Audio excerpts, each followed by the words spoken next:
I'm not even going to sugarcoat this video with a fancy intro because you already know what's happening today. I love the Avatar series, as you know. I do a whole month about it after all, and a lot of my love for the show comes from the memorable moments that I carry with me to this day, because most of them are more than capable of conveying a specific type of emotion. Today, I wanted to share with you all some of my favorite moments from Avatar. The way I'm going to do this is I'm going to separate these moments into 3 separate categories with 3 entries each. The funny ones, the sad ones, and the ones that send chills down my spine every single time, all in no particular order. I'm your host, MattCMG. Let's get weird. Let's get wild, and let's get right into this. Sokka is pretty much the comic relief character in Avatar. When he's serious, he's a force to be reckoned with, but most of the time he's just the lovable goofball of the series. This first spot goes to all the funny Sokka moments. Being high on cactus juice is the obvious one that immediately comes to mind for most, and that's always a treat in an otherwise serious and depressing episode. He has a lot of funny one-off lines like, "I can still fight!" is pretty funny just because of the face he makes. It's called Sokka style is pretty witty, and smugly whispering, "What a try," is so memeable that I'm surprised it's not a thing yet. By far my favorite Sokka moments are the Wang Fire ones. Wang Fire is a real G. This dude keeps it real. I love how Sokka stays in character as Wang Fire even when he doesn't have to. It's hilarious. Go to your room! When most people think about funny moments, most people don't really think of Zuko, but Zuko also has some top-tier funny moments, most of which are in the episode The Western Air Temple, where Zuko is first trying to prove to the gang that he's on their side now. Up until then, Zuko has always been a very serious character, usually reacting to things with his trademark anger, but once he tries to be good, his true colors start to show. He's been so evil for so long that he doesn't know how to be good, so when he hits us with that super forced, "Hello, Zuko here," I giggle to myself every time. A lot of that episode of Zuko kind of awkwardly figuring out how the good guys act is a trip. And near the end of the episode, we find out that Zuko really does have the ability to be good. It just took Combustion Man attacking them to figure it out. His fake Iroh quote is pretty on spot too, and it's funny because it totally sounds like something Iroh would say minus all the genuine wisdom. His Azula impression is pretty spot on as well. Even though it's not part of the episode, I gotta include the "that's rough, buddy" line in there too. I relate to this one heavily because it sounds like something I would say. You know how sometimes you're stuck in a conversation you really don't want to be in, so you just start saying all this filler stuff like "that's crazy" or my personal favorite, "oof." This is essentially the Avatar version of oof, and I love it. "My first girlfriend turned into the moon." "That's rough, buddy." By far, my favorite funny moment in Avatar isn't really any one particular moment, but rather some of the really subtle things that Toph does in the background of certain shots. Toph is probably the most self-aware character in Avatar, and despite being blind, she doesn't let that hinder her. In fact, she has a pretty good sense of humor about it. She often jokes about her own blindness, and honestly, if I had some kind of disability, I'd probably joke about myself too. Like if I got hit by a bus and became a paraplegic, I'd make all kinds of crippled jokes at my own expense. Toph does pretty much that in the obvious self-deprecating blind jokes, like "oh no, what a nightmare," and the like. There are also some very subtle blink and you'll miss it blind joke moments. For example, in the episode Nightmares and Daydreams, everybody bolts awake because of Aang screaming, and Toph is in the background looking in the complete wrong direction. The funny thing is that she can definitely see Aang and know where he is in relation to her because of her earthbending, so she's purposefully looking the wrong way, probably to just amuse herself. If you notice throughout the show, Toph rarely actually looks at who she's talking to, she just kind of stares into the distance, which is funny because she can see without seeing. She even lifts her feet up in the air when she sleeps because she sees with her feet, quote unquote, so that's kind of like her version of closing her eyes. It's little things like that that I find hilarious, and I feel like not enough people appreciate Toph's blind jokes. "Can't you watch where you're..." No. "Right. Sorry."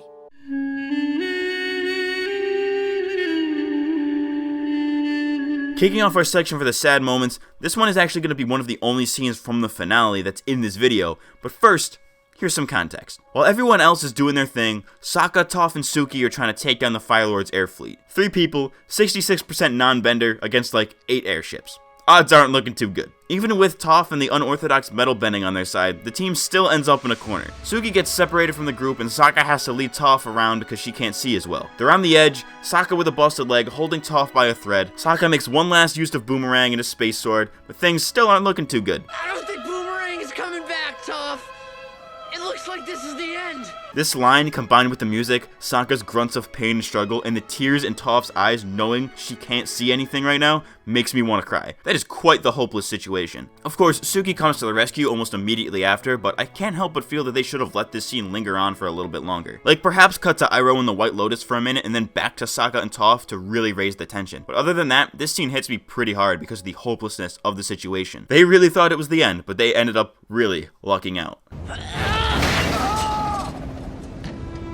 Bye, sword. This next one is a lot more subtle than the one before and the next one, and is one that you probably weren't expecting. When the gang and the rest of the miners are escaping after the invasion on the Day of Black Sun went wrong, the kids are saying goodbye to their adult friends and parents, knowing that they very well might not ever see any of them again. Aang is seen crying and trying to hide it from everybody else. He is their role model after all, so seeing him in such a weakened state is not only gut-wrenching for the audience, but also very demoralizing for the entire invasion force. They rallied behind Aang with hopes that they'd win, but he ultimately failed them. The way he wipes away tears before his simple yet emotional speech gets me every time. You can even hear in his voice that Aang is getting noticeably choked up and trying to hold back tears and composes himself just enough to make the speech. But the kicker for me was when everyone flies away on Appa and the music stops for a second and you just hear that Appa's signature groans, but this one sounds so melancholy. They planned this invasion for months, but all of their plans were thrown away in an instant, and they lost the upper hand, which is very upsetting for everyone involved. They were this close to victory, but they just couldn't do it. It just wasn't their day. When Appa groans here, it symbolizes how tired and defeated everyone is, and it's one of the most subtle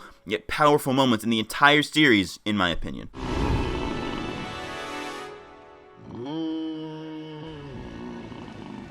Okay, here's the generic one. Y'all knew this was already coming. It's Leaves from the Vine. I literally can't listen to this song or watch the scene with it without tearing up at least a little bit, and I'm sure most of you are probably the same. During this point in the series, we don't know too much about Iroh's past. We've gotten hints here and there, but it's something that the average viewer would probably have glanced over. They're lines that typically don't linger on for very long. We knew that Iroh's son had died in the war, but he's never really talked about. But it actually makes sense for Iroh's character as a whole, and is especially seen in this episode. Iroh used to be a successful war general, even penetrated the impenetrable city for a short while, but once he lost his son, he and his operation all fall apart. It's safe to assume that he retired from the Fire Nation army because his son's death was a revelation to him that war does nothing but tear people apart. This resulted in the peaceful guy he is throughout most of the series, and is shown to the fullest extent in the Tales of Ba Sing Se. The whole episode shows Iroh being the happiest dude in the world. He's out buying stuff for what we assume to be a picnic, he's offering advice to kids and muggers, and about halfway through he calms a crying boy with a song about brave soldiers. It's first presented as a comforting song about the brave soldiers who always come home, but later in the episode, it goes from wholesome to really sad when the whole time he was preparing a memorial service for his son's birthday. When he cries and sings this song to himself, it's him trying to comfort himself, knowing that his little soldier boy is never coming home. I usually hate in TV shows when they give a character a dead friend or family member that they're sad about all the time, but we never actually meet, just for the sole purpose of making us sympathize with them. But this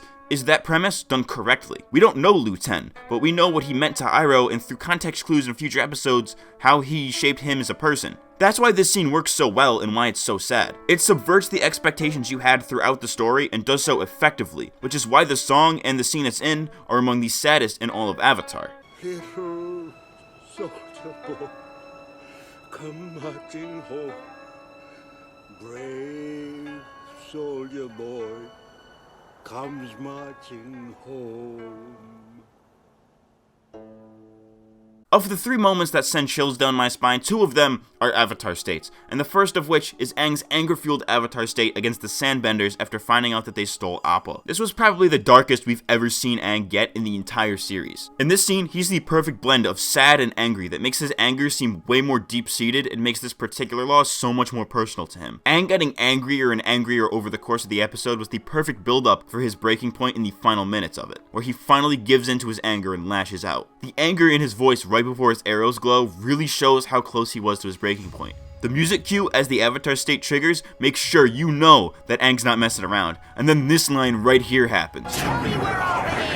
I just love the anger in his voice here, and the fact that it sounds even scarier with the voices of all past avatars backing him up makes it even more chilling. After a few throwaway lines from the other characters, Aang finally comes to with the help of Katara, and just like that, the episode ends, silently, perfectly juxtaposing the loudness of the scene just seconds before. Everything from that first Avatar state line to the end of the episode is just pure gold, and no matter how many times I watch it, Aang's rage gives me goosebumps and chills down my spine like you would not believe. You said to put a muzzle on him. You muzzled Appa? My second favorite chilling moment from Avatar is from the episode The Southern Raiders, more commonly known as the episode where Katara goes to seek revenge on the man who killed her mother. The scene in question is when she finally comes face to face with the guy. I want to preface this by saying that Katara is generally one of the nicest characters in the whole show, and when she's mad, it really shows, because it's always in such stark contrast to her usual caring personality. Coming face to face with the man who essentially threw her life into anguish, it's no surprise she'd be furious. She asks him if she remembers her, to which he says yes, and after a flashback scene, this happens. She lied to you. she was protecting the last waterbender. What? Who? Me! The anger in Katara's voice here, and this scene in general, is why this scene is so chilling. Katara seemed almost offended that he didn't remember her immediately, and even more so when he didn't figure out who the last waterbender really was. Then she attacks, but she doesn't kill him, and instead lets him live with his mistakes. But even so, Katara was so mad in that scene because she probably would have done it if she could live with herself after. But the delivery on that line is absolutely perfect, and I wouldn't have this scene any other way.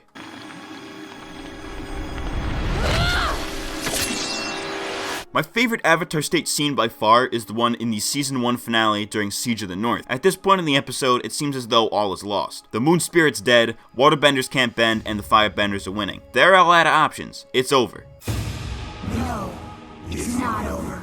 This line, right here, is my favorite Avatar state, and my favorite line in the entire first season, if not the whole series. Aang has far from mastered the Avatar state by this time. He's only used it a few times before then, and he couldn't control himself either time. They are often triggered by spiritual experiences, such as with Roku on the solstice, during near-death experiences like in the storm, or during intense emotional experiences such as at the Southern Air Temple. This one was different. Aang was very stoic this time around. It's almost like he knew what he was doing. This Avatar state was triggered by a need, by the sheer will to go on. If Aang didn't use it here, all would have been lost. It seems as if Aang used it by his own volition, like he did it on purpose, but I personally think that it's more likely that he was in an emotional state. Perhaps shame that he couldn't stop it, or pure rage that it had come to this, and the only way his body and mind could react to it were through the Avatar state. Additionally, the way that the blue light of Aang's glowing arrows is the only color in the entire scene aside from the firebenders, everything else being black and white, really shows the urgency in this scene. This is an Avatar state that I feel goes unnoticed for these reasons. Most people will remember the giant water monster Aang creates in the scene, but what most people don't realize is that this is the first Avatar state where Aang is in control